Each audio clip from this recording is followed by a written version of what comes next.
Hello and welcome to the show. Before we begin, the usual apologies.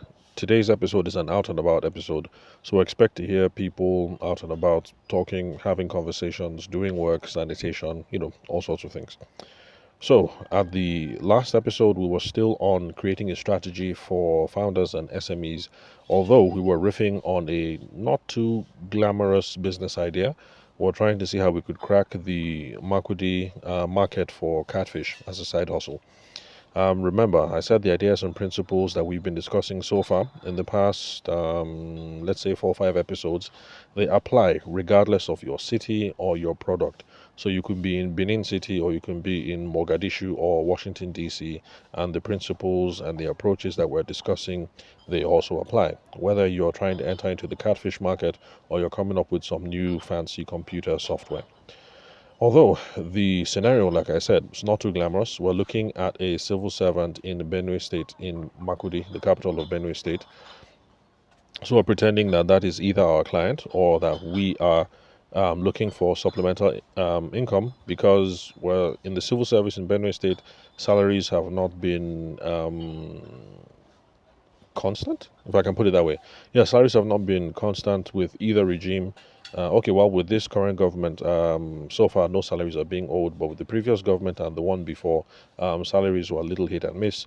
So we're pretending that we're a civil servant, we're fed up, want to have supplemental income, and we think it's a good idea to import catfish from Lagos and Nembe local government area in Bayelsa State, and then blend it with traditional wood drying techniques of the Tiv people and then sell to the people in Makudi, the Makudi Township. That's the capital of Benue State.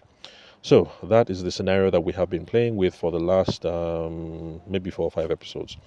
So the key questions that we have been considering, and today we're going to look at the final question is, or rather, are number one, who are the kinds of people that we should be targeting?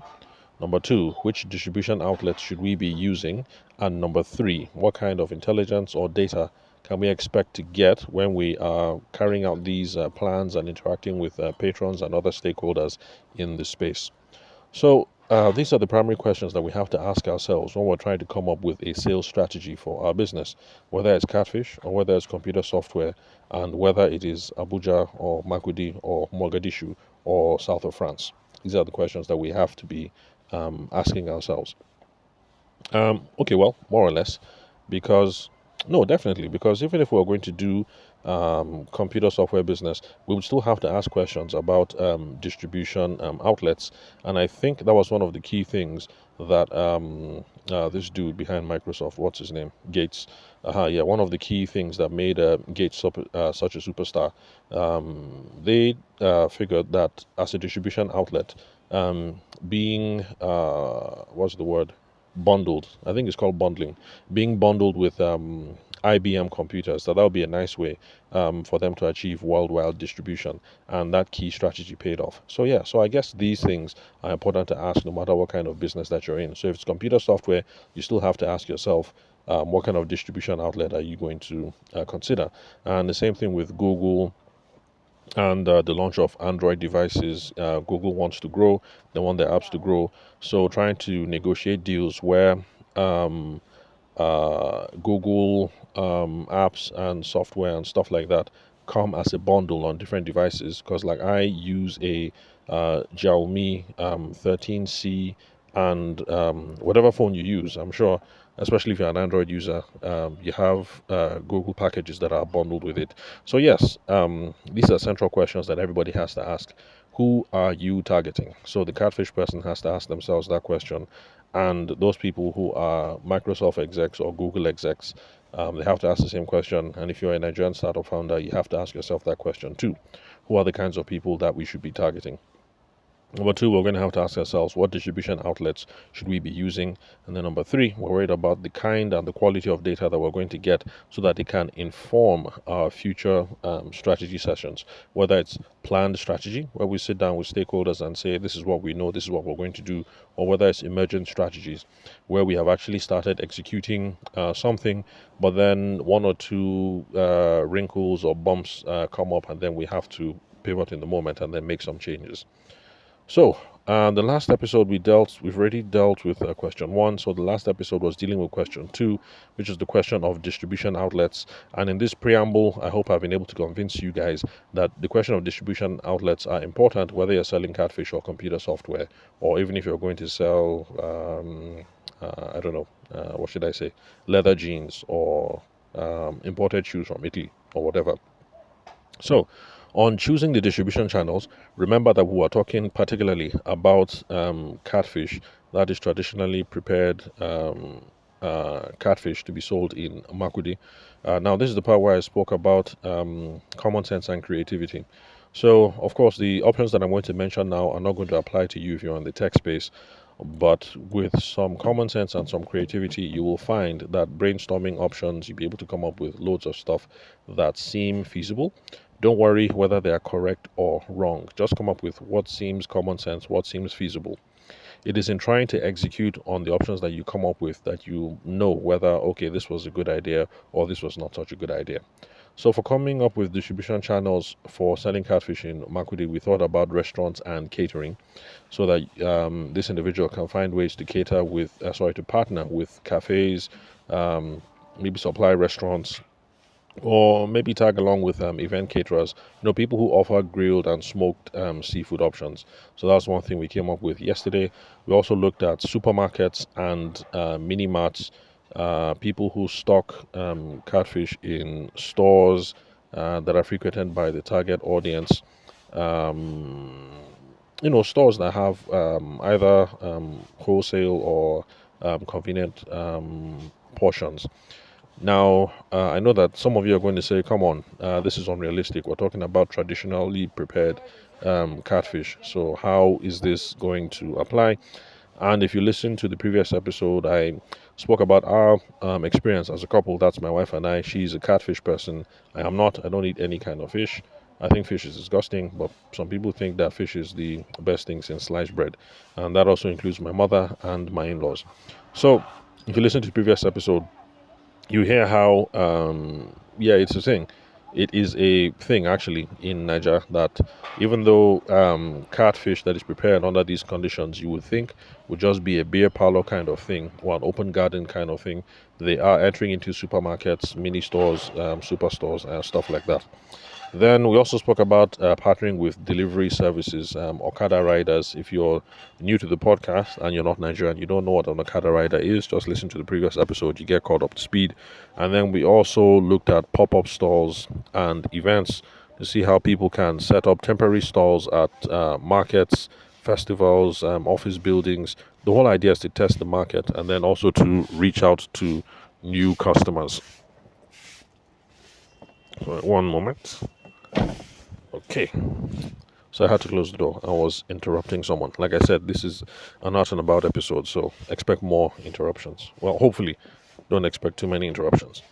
Okay, so as our pop up stores and events. Yeah, so that's it anyway. So I've been emphasizing time and time again that when coming up with these sorts of exercises, we're trying to come up with common sense ideas with a dash of creativity. And so, because of that, everybody can go through these kinds of activities. You do not need to have an MBA.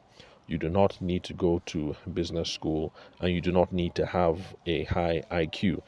Anybody can go through these sorts of activities. The most telling thing or the most distinguishing thing is going to be your level of execution, because anybody can come up with a good idea. It is only someone who diligently and faithfully tries to execute on a daily, on a weekly, or a monthly, or whatever kind of cadence that seems reasonable. There's only people who execute faithfully that are going to get the desired results. So brainstorm, freestyle, let's come up with some ideas, and then execute. Now, today, we're going to look at the final question, which is number three, and that is what kind of intelligence or what kind of data can we expect to get from carrying out these plans and then interacting with patrons and then other stakeholders? Because we're going to be interacting with people who own the stores, if we choose stores as a distribution outlet, or the cooks in the traditional beer parlors or open drinking huts and things like that. Or we're going to be interacting with all kinds of people, not just our customers. So, what kind of data can we get from all these activities? So that leads us into gathering data and insights. Now, the reason why this is important, data and insight, is because it's going to inform our future sales strategies. In carrying out a plan, let's say we want to do something with, okay, let's say delivery, and you're based in Lagos, and you choose Uber as a delivery vehicle, but let's say you're based in Lagos. Let me just vary it just to introduce a problem. So let's say you're based in Lagos, for instance, and you want to use Uber, but then traffic concerns are a problem in Lagos, then obviously it's going to affect your delivery times. And that's the kind of hiccup that you get, that on average is taking 1 hour, 2 hours, 3 hours for your order to get there. You're now going to know that, okay, you have to pivot, and instead of using Bolt and Uber and all those, even though those are much more reputable, that perhaps it will be time to use Okadas instead. So that's just an example about how tracking data is going to help inform your different strategies and tactics. Now, the data that you get is also going to give clues as to how we can improve the product or the service offering. You might start off using TIV traditional methods and find out that people don't actually like the TIV traditional methods of preparing catfish, and maybe you might have to pivot, reduce the pepper or increase the moringa or reduce the palm oil or whatever. I'm not a catfish person. I do not know how these things are produced, so I'm just freestyling here. Then it would also inform decisions regarding marketing and branding and all these things. We can do that from all the information that we get at this stage. So it's not just about sitting down in your office or in your house, talking with your business partners or your spouse and trying to come up with the perfect marketing message or branding will be and things like that. It is from interactions with your audience that will determine all that. Because we're based in Makudi, like I said, and I've been pointing out that Makudi is a provincial town. Then, from interacting with the patrons and other stakeholders, you're going to know the right words to use, the right colors, things like that. And because if you sit with a Lagos mindset and design your marketing messages and your branding, it might not blend well with a Makurdi population, with a much more rustic or provincial crowd. Okay, so what are the kind of things that we're going to be tracking? First of all, we're going to be tracking sales data. These things don't have to be sophisticated, so you don't need sophisticated apps for that. You can use simple ways for doing it. I have known someone in the past who used to sell clothes. They would buy clothes from Marks and Spencer, and next, okay, I think Marks and Spencer does not exist anymore.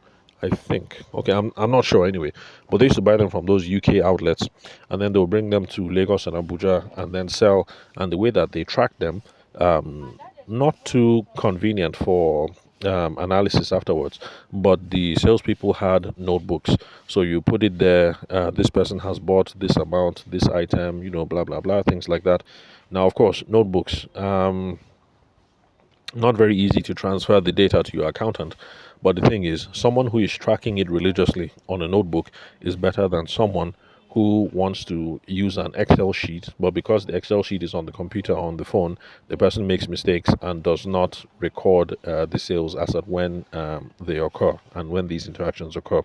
So for now, there will always be systems that can be approved, but if you're at that notebook level, then start at the notebook level and do so faithfully. As you make decisions and as you interact with other business professionals, your accountant or your sales coach or your whatever, you guys will find systems that would be suitable for where you are right now in your business growth, and that would also be able to meet the complexity of the data that they need to extract from you. So for now, track your sales data however is convenient for you now. I'm not saying notebooks are the best. I'm just saying start where you are now. If you're a phone person, that's good. If you're an Excel person, that's good.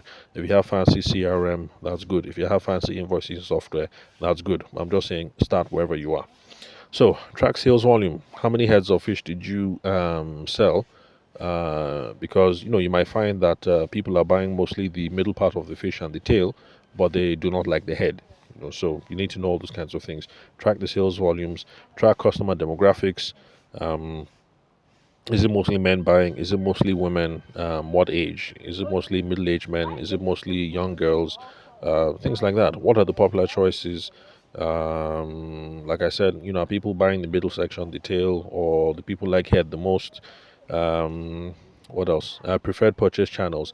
Do people buy them most in the supermarkets, or is it the open air garden and the traditional markets that I hit, where people go and sit down with beer or burukutu or whatever um, native alcohol options or food options are there. So we have to track all this data because it's going to guide how we select future distribution channels. You might look at the figures and see that this whole supermarket thing for Makudi is not working. Maybe for Lagos and Abuja it might work, but for Makudi it's not working. Let's kill this whole supermarket thing. Gardens, open air markets, things like that, pop up stores, that seems to be working, and then you decide to go all in on those avenues. Or you might be pleasantly surprised that the open air market and all those things seem to be working, but in the supermarkets is really kicking off, and maybe you're getting a higher margin on the supermarkets, and you might decide, you know what, let's kill this whole thing about the traditional eateries and gardens and open air markets. Let's kill all of that and let's focus exclusively on the supermarkets where we're making the bulk of our profits. So that's what I mean by there's no right or wrong answer. You never know which way it may go. You might have some assumptions because, like, my frank assumptions actually are that if you are to try and set up this whole thing in Makudi, that it would make more sense to do the open air route, open air markets, and then all of that. Okay, so we're going to be tracking sales data. Sorry, one moment. A notification has just come in. I have to get rid of that. These are the pleasures of recording a podcast live on the phone. So all these interruptions that come through, yeah, I really should put my phone in airport mode. Okay, sales data. Okay, so customer feedback. We also should be tracking customer feedback. We should be seeking customer feedback because there are lots of you who are doing business and you track customer feedback, but you don't actively seek for it. So you should be asking people. I know there's some of you who swear by Google Forms and SurveyMonkey and things like that, but given the provincial nature of the town that we're looking at, I really don't think these are going to work. But hey, you never know. Whatever catches your fancy, try. Social media interactions, I think that's more like it. Instagram DMs or should we say WhatsApp? Okay, let's say WhatsApp is also social media for now. So WhatsApp interactions, things like that. We should be having conversations. Hope you enjoyed the fish. Did Mama like it? Did we supply enough for the party? I hope you guys didn't run out. I hope there's no problem. I hope nobody was purging. Um, would you give us a Google review? Blah blah blah. We should be having all these conversations. These are ways that we can gauge customer feedback. So it's important because it helps to refine the offering and to address the major pain points. So if there's a problem, because people think that, like I said, I'm not a fish person, so I'm just guessing.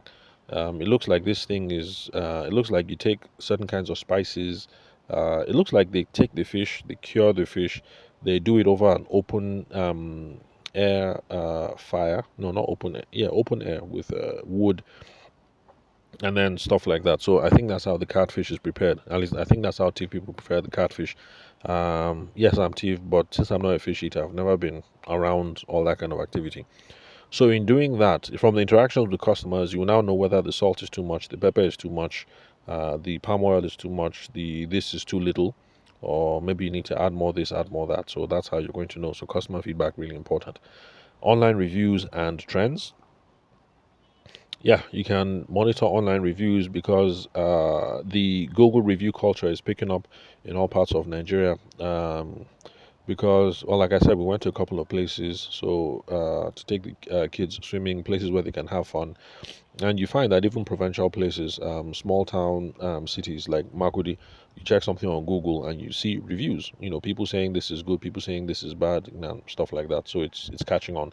So don't be surprised if You have a Google My Business page, and then people go over there to say Tavishima's catfish is the bomb or Tavishima's catfish is crap. So we should be paying attention to those sorts of things.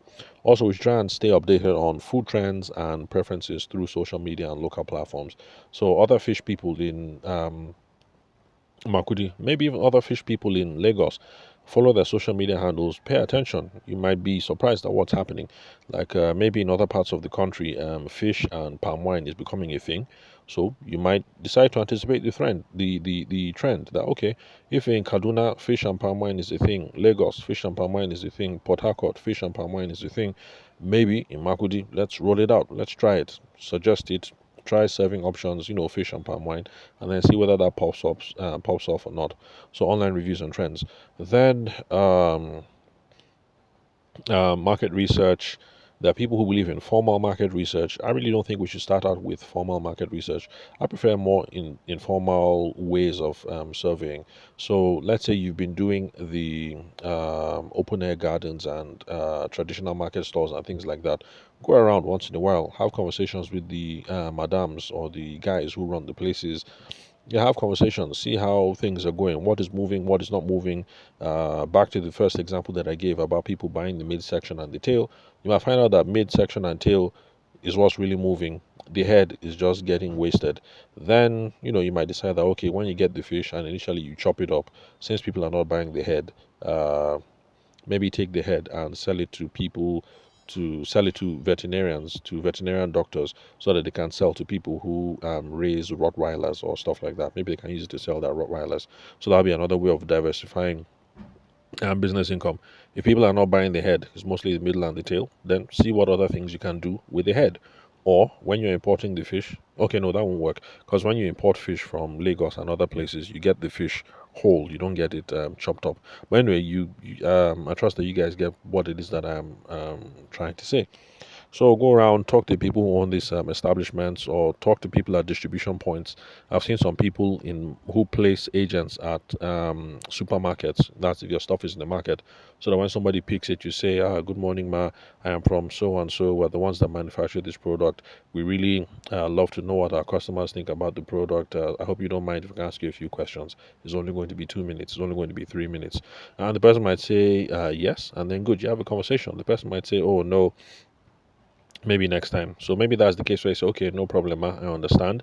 But here, please take this flyer. If you look at this link at the bottom of the flyer, there is where you can go and give us a Google review, or to give us to take a, is this Survey Monkey review or whatever. So you get the whole gist. Those are things that you can try. Now, thoughts as we're winding up on this exercise. Like I said, we can keep coming up with more and more and more and more and more data points that we ought to measure. So, in your own time, freestyle, think about it. What things do you think we should be measuring, and how could it affect how we're going to do business in the future? But some small thoughts. Start small and scale gradually. I'm not a fan of people just taking, because you have 500k, take 500k and then throw it into the business. No, you might have 500k, but let's be sure that this is a business that is feasible, first of all, and that this thing is going to work. So instead of taking that 500k and throwing it into the business, if you have 500k set aside, see how you can take 10k, buy a few pieces of fish, see how it moves. Okay, that moved okay. Maybe next time we throw in 20k, and then after that maybe we throw in 30k before. Oh, okay, time up, over 20 minutes. Okay, let me round up. But you get the whole point. Take small steps, validate it, be sure that this is a wonderful business to be in. Then focus on quality and consistency, maintain high standards of freshness and flavor and hygiene, because after all, we're talking about catfish. All it takes is one batch that you send out to the city, you guys didn't prepare too well, and then a woman takes it, maybe she has a runny tummy, and then her baby takes it, and then the baby is throwing up. I mean, that's all it takes for people to say, you know what, I'm not buying Tavishima's catfish again. Tavishima's catfish is crap. So that's really, really important.